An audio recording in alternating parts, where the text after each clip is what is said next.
Israel की मुश्किलें कम नहीं होने वाली, क्योंकि इसराइल जंग में 7 तरफ से घिरा हुआ है। इसराइल को एक एक कदम सोच समझकर उठाना पड़ेगा, वरना 7 मोर्चों की युद्ध में इसराइल तबाह हो सकता है।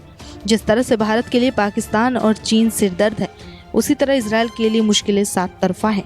इनमें गाजा में हमास और इस्लामिक जिहाद, वेस्ट बैंक में फतह, लेबनान में हिजबुल्ला, सीरिया में असद सरकार, यमन में हूती विद्रोही, इराक में कताइब हिजबुल्ला और इन सब का संरक्षक ईरान शामिल है।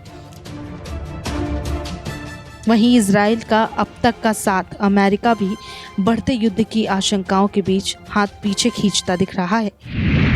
सीरिया के राष्ट्रपति बशर अल असद अपने अस्तित्व का श्रेय ईरानी रिवॉल्यूशनरी गार्ड कॉर्प्स यानी कि IRGC को देते हैं, जो सीरिया में ईरान गठबंधन वाले जिहादी मिलिशिया के पूरे नेटवर्क को वित्त पोषित, सुसज्जित और संचालित करता है। सीरिया में इनकी संख्या कथित तौर पर 60,000 से 1 लाख के बीच है।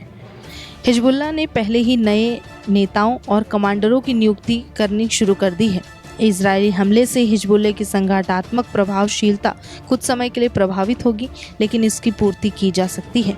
हिजबुल्लाह के पास आज भी 50,000 आतंकवादियों वाली मिलिशिया है। इसे सीरिया में एक शक्तिशाली IRGC द्वारा संचालित समर्थन, बुनियादी ढांचे, अतिरिक्त जनशक्ति से भी लाभ होता है। इसराइल अपने दम पर एक छोटा ऑपरेशन कर सकता है। हालांकि हवाई ईंधन भरने की आवश्यकताओं के साथ साथ हजारों मील की दूरी पर ईरानी वायु रक्षा से निपटने में बहुत जोखिम शामिल है। लेकिन अगर सफल भी हुआ तो इस तरह के ऑपरेशन से ईरान के परमाणु कार्यक्रम को कम ही नुकसान होगा।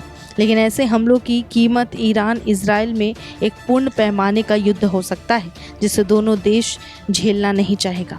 हालांकि अमेरिका कभी भी राजी नहीं होगा कि इजराइल ईरान के परमाणु प्रतिष्ठानों पर हमला करे।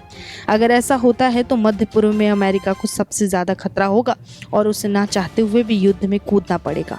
पिछले 1 दशक में क्षेत्र में अमेरिका की प्रतिष्ठा और प्रभाव में कमी देखी गई। विफलताओं की सूची में सीरियाई गृह युद्ध में असद की जीत, ईरान के नियंत्रण में इराक और क्षेत्र में चीन की मजबूत राजनीतिक और आर्थिक पैठ शामिल है। समाचार चैनल से बातचीत में इजरायली राजदूत अजार ने कहा कि ईरान पर यह हमला केवल एक संकेत था कि अगर तेहरान इस लड़ाई में आगे बढ़ता है तो इजरायल के पास कई और लक्ष्यों को निशाना बनाने की क्षमता है।